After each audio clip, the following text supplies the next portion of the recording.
وانشق القمر وإن يروا آية يعرضوا ويقولوا سحر مستمر سبحان ربك رب العزة عما يصفون وسلام على المرسلين والحمد للہ رب العالمین۔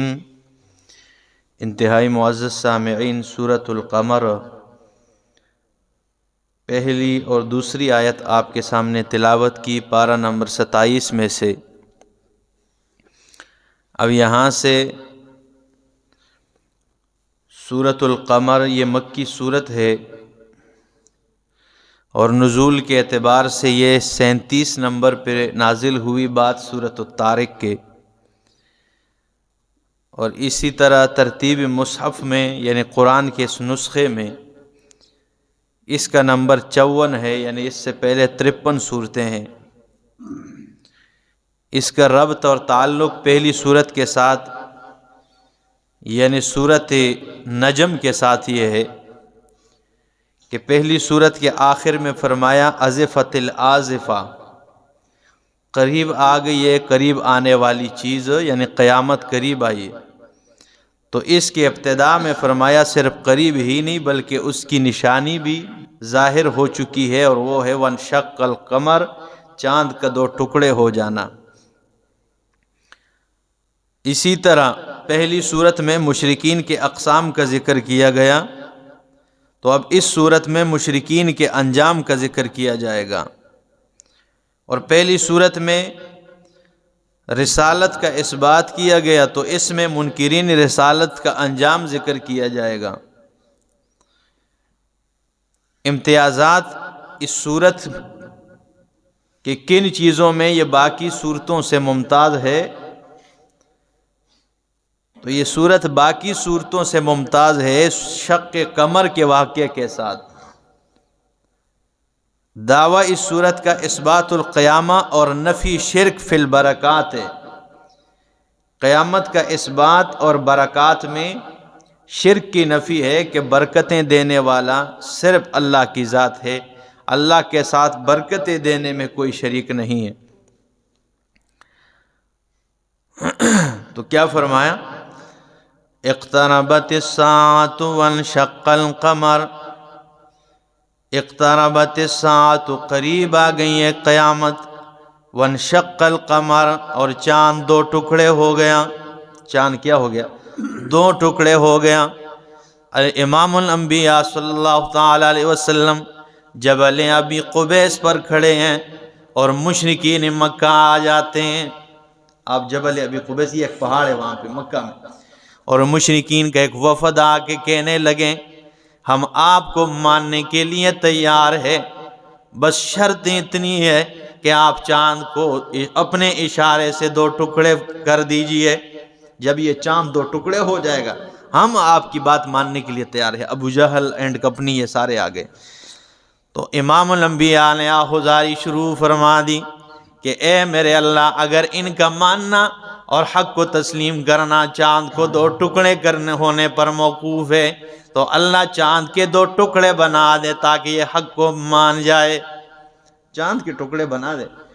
تو آہوزاری کی اور اللہ کے رسول، اللہ نے فرمایا آپ اشارہ کریں میرا پیغمبر، چاند کو 2 ٹکڑے کرنا میرا کام ہے۔ تو اللہ کے پاک پیغمبر نے یوں جب ہاتھ انگلی سے اشارہ فرمایا تو چاند کے 2 ٹکڑے بنے، ٹھیک ہے نا۔ اس کے بعد آپ نے اشارہ فرمایا ایک ٹکڑا مشرق کی طرف اور ایک جو ہے نا مغرب کی طرف۔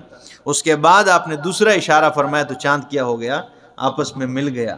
اب بھی چاند پر چڑھنے کے دعوے دار جو ہے وہ اس بات کو تسلیم کرتے ہیں کہ چاند میں ایک دراڑ ہے، ٹھیک ہے نا، جیسے کہ پہلے پٹ چکا ہو اور اس کے بعد یہ جڑ گیا ہو، ٹھیک ہے نا۔ ہندوستان کی ایک کتاب ہے، اب جو معجزات کے منکر ہے وہ کہتے ہیں کہ اگر چاند 2 ٹکڑے ہوا ہے تو باقی دنیا میں کسی نے کیوں نہیں دیکھا ہے، صرف مکے میں دیکھا گیا ہے، ٹھیک ہے نا۔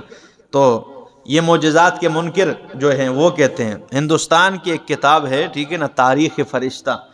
اب آپ کے ذہن میں یہ نہ آئے کہ یہ کیسی کتاب ہوگی جس میں فرشتوں کی تاریخ ہے۔ یہ فرشتہ اس شخص کا نام تھا جس نے یہ کتاب لکھی ہے، ٹھیک ہے نا، یہ فرشتوں کی تاریخ نہیں ہے۔ تو یہ تاریخ کی ایک کتاب ہے، تو اس میں بھی یہ بات لکھی ہے کہ ہندوستان میں کئی 100 سال پہلے کہیں ٹھیک ہے نا، ایسے حالات دیکھے گئے کہ چاند کے 2 ٹکڑے بن گئے تھے، ٹھیک ہے نا، یہ دیکھا گیا ہے۔ تو چلو یہ تو تاریخ کی بات ہے، تاریخ میں آئے نہ آئے، ہم تو آمنا وسلم، رب کے قرآن نے بیان کر دیا کہ چاند کے 2 ٹکڑے بنے، ہمارا اس پہ ایمان ہے، ٹھیک ہے نا۔ تو فرمایا اقتربت الساعۃ، قریب قیامت، وانشق القمر، اور چاند 2 ٹکڑے بن گیا، وَإِن يَرَوْا آیَةً، اچھا، اور اگر یہ دیکھ لیں کوئی نشانی، یورزوں، یہ اعراض کرتے ہیں، وَيَقُولُ، اور کہتے ہیں، سحر مستمر، مسلسل چلنے والے جادو ہے۔ جب انہوں نے یہ نشانی دیکھ لی نا، پہلے کہنے لگے اگر یہ 2 ٹکڑے ہو جائے ہم مان جائیں گے، لیکن جب 2 ٹکڑے بن گیا تو ابو جہل نے کہا تک یہ پھر آسان سمجھا سا، اس نے جادو صرف زمین پر کام کرنی ہے، یہ تو آسمانہ پر بھی چڑھ گیا، ٹھیک ہے نا۔ ایسے بدبخت جان، جب ماتھے پہ نہ لکھا ہو، ہدایت نہ ہو، ٹھیک ہے نا، اور اسی طرح قسمت میں نہ ہو تو کون دے سکتا ہے۔ تو فرمایا وَإِن يَرَوْا آیَةً، اگر یہ دیکھ لیں آیتاً، کوئی نشانی، یورزو، یہ اعراض کرتے ہیں، وَيَقُولُ، اور کہتے ہیں، سحر مستمر، یہ مسلسل چلنے والا جادو ہے، وَكَذَّبُوا، اور انہوں نے جھٹلایا، وَاتَّبَعُوا أَهْوَاءَهُمْ، انہوں نے اپنے خواہشات کی اتباع کی ہے، وَكُلُّ أَمْرٍ مُسْتَقِرٍ، اور ہر کام جو ہے مستقر، اس کا ایک ٹھکانہ ہے، جائے قرار ہے، یعنی اللہ فرماتے ہر کام کا جو ہے نا ایک جائے قرار ہے، یہ بھی ختم ہو جائے گا، ٹھیک ہے نا، ایک جگہ یہ معاملہ رک جائے گا، پھر حساب کتاب ہوگا۔ تو فرمایا وَكُلُّ أَمْرٍ مُسْتَقِرٍ، ہر کام کے لیے مستقر ایک جائے قرار ہے، وَلَقَدْ جَاءَهُم مِّنَ الْأَنبَاءِ، اور تحقیق آ چکی ہیں ان کے پاس خبریں، مَا فِيهِ مُزْدَجَرٍ، وہ خبریں ان کے پاس آ گئی ہیں، مَا فِيهِ مُزْدَجَرٍ، کہ جس میں تنبیہ کی گئی ہے، فیہ، ایسی خبریں ان کے پاس ہیں جن میں تنبیہ ہے موجود ہے، اللہ کی طرف سے زجر و توبیہ ہے موجود ہے، ڈانٹ ڈپٹ موجود ہے، ٹھیک ہے نا، یہ پھر بھی نہیں سمجھتے۔ تو فرمایا وَلَقَدْ جَاءَهُم مِّنَ الْأَنبَاءِ، ان کے پاس خبریں آئی ہیں، وہ خبریں فیہ مزدجر، جس میں ڈانٹ ڈپٹ ہے، جس میں تنبیہ ہے، حکمت بالغۃ، فرمایا یہ قرآن دانائی ہے انتہا کو پہنچنے والی، یہ انتہا کو پہنچی ہوئی دانائی ہے، ٹھیک ہے نا، یہ ایسی ایک سمجھداری ہے جو انتہا کو پہنچی ہے۔ تو فرمایا حکمت بالغۃ، یہ انتہا کو پہنچنے والی دانائی ہے، سمجھداری ہے، فما تغنی النذر، پس نہیں فائدہ دیا انہیں النذر، ڈرانے نے انہیں کوئی فائدہ نہیں دیا، بہت ڈرایا گیا انہیں، لیکن فما تغنی النذر، انہیں ڈرانے نے فائدہ نہیں دیا۔ فتولی عنہم، میرا پاک پیغمبر ان سے منہ پھیر لے، یوم یدعو الداعی الی شیء نکر، جس دن آواز دے گا، آواز دینے والا، الی شیء نکر، ایک ناشنا چیز کی طرف، یہ آواز دینے والا اس سے مراد اسرافیل ہے، جب وہ سور پھونکے گا نا قیامت کا، تو فرمایا جس دن، چھوڑ دے میرا پیغمبر، ٹھیک، جس دن آواز دینے والا آواز دے گا، الی شیء نکر، ایک ناشنا اوپرے چیز کی طرف، خش عن ابصارہم، فرمایا جھکی ہوئی ہوں گی ان کی آنکھیں، جب آواز ہوگی نا ان کی آنکھیں جھکنے والی ہوں گی، یخرجون من الاجداث، یہ نکلیں گے اپنے قبروں سے، کأنہم جراد منتشر، گویا کہ یہ ٹڈیاں ہیں منتشر، بکھری ہوئے، گویا یہ ایسے اپنے قبروں سے ہیں، ٹڈیاں نہیں ہوتی بعض موسم میں بہت زیادہ ہر جگہ میں ٹڈی،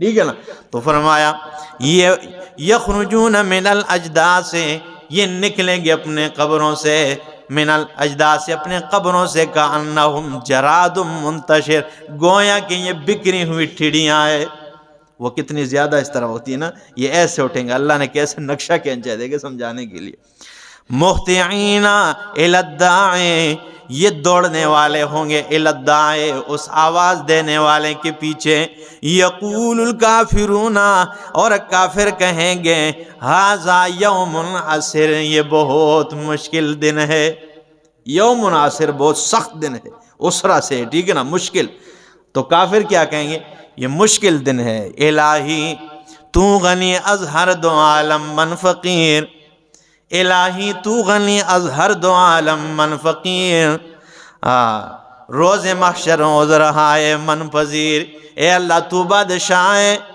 اور میں فقیر ہوں، روز محشر عذر ہائے من پذیر، قیامت والے دن میرا عذر قبول فرما لینا۔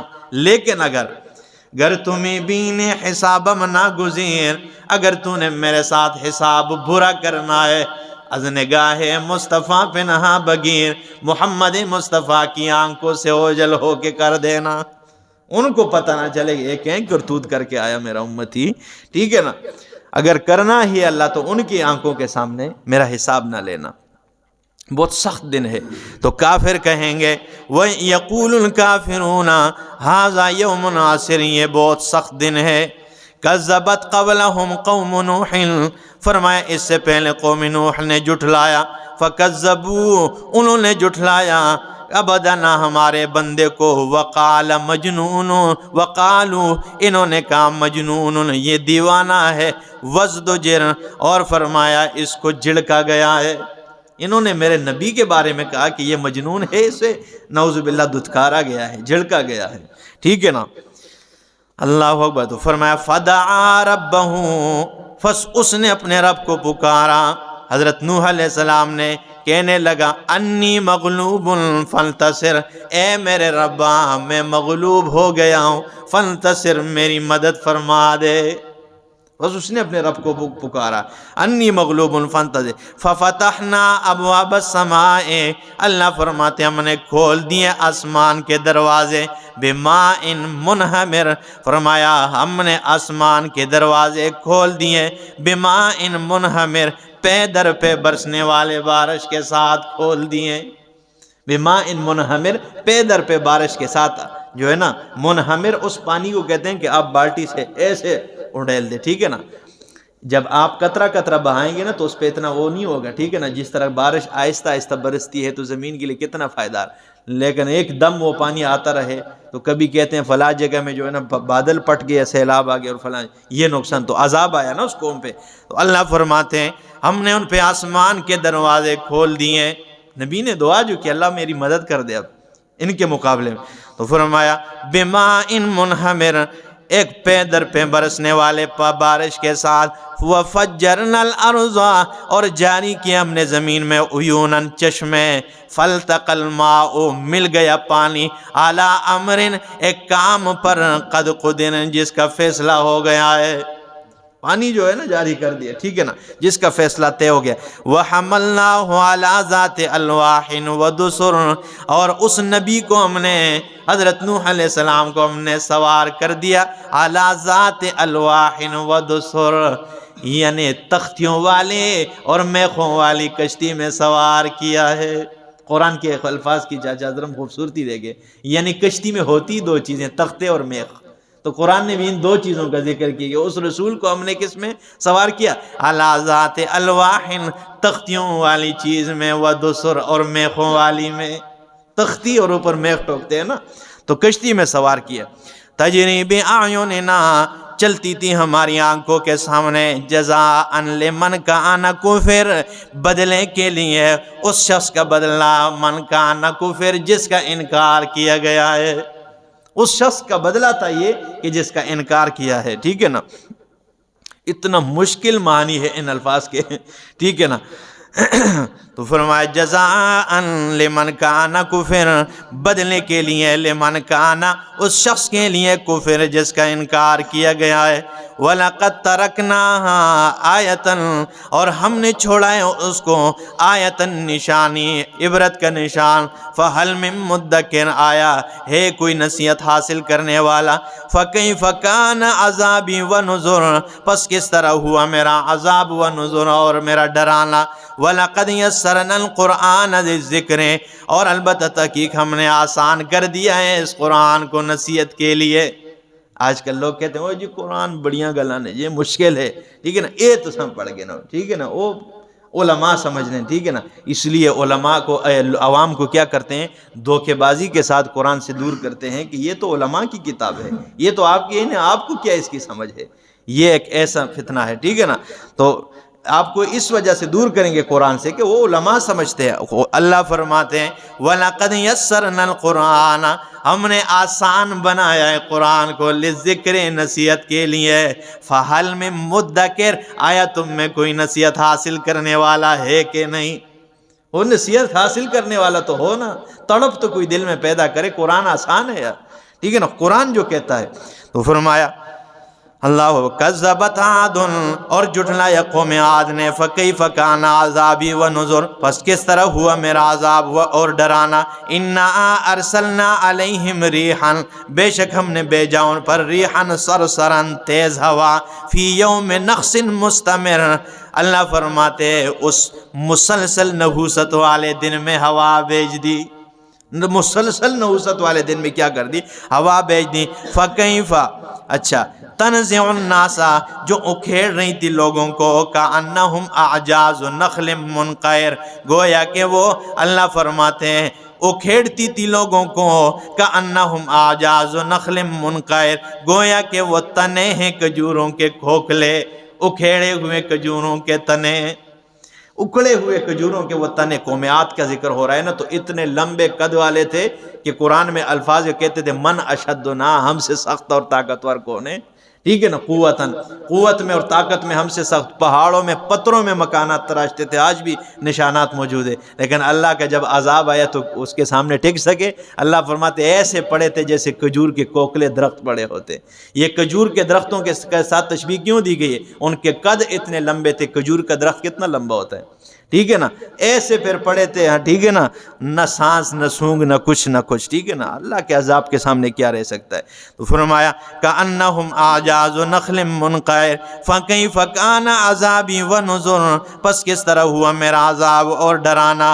وَلَقَدْ يَسَّرْنَا الْقُرْآنَ لِلذِّکْرِ، ہم نے قرآن کو نصیحت کے لیے آسان بنایا ہے، فَهَلْ مِن مُدَّکِرٍ، ہے کوئی تم میں نصیحت حاصل کرنے والا؟